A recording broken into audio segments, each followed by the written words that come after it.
तो अस्पतालों की बात करते हैं और मध्य प्रदेश की अगर बात करें तो यहाँ पर जो स्वास्थ्य सेवाएं हैं इनकी बदहाली किसी से छुपी नहीं है। कभी यहाँ पर जो मरीज हैं उनके बिस्तर पर कुत्ते आराम फरमा रहे होते हैं, तो जो कभी मरीज हैं उन्हें हाथ में खाना लेकर खाने को मजबूर होना पड़ता है। और बदइंतजामी का आलम यह है कि 115 एम्बुलेंस यार्ड में खड़ी धूल चाट रही हैं, जबकि मरीज ठेलों पर इधर से उधर धकेले जा रहे हैं।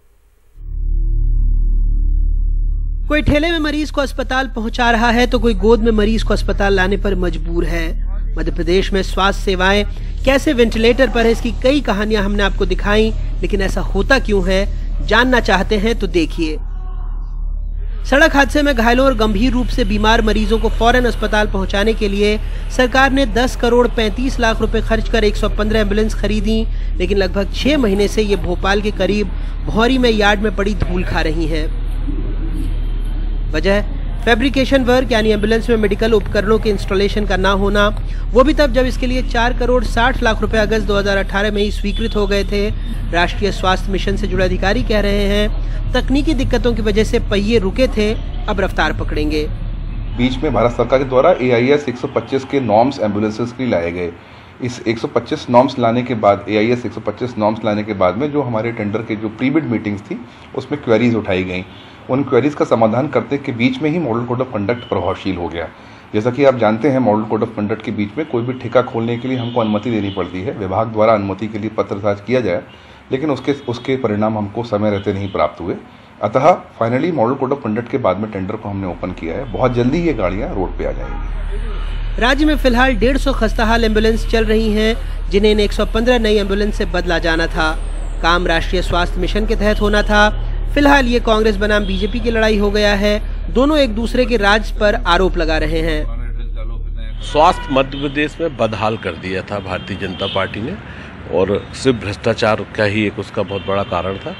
और जो अपनी एम्बुलेंस आई हुई है उसमें कुछ छोटे मोटे काम थे जो रुके हुए थे, वे काम शीघ्र हो रहे हैं और जल्दी से जल्दी वे सड़कों पे दिखाई देंगी। मध्य प्रदेश में जब तक भाजपा की सरकार रही सारी व्यवस्थाएं सुचारू चल रही थी, और कई बार तो हमको ये सब व्यवस्थाएं सुचारू चलाने के लिए केंद्र के द्वारा पुरस्कृत भी किया गया।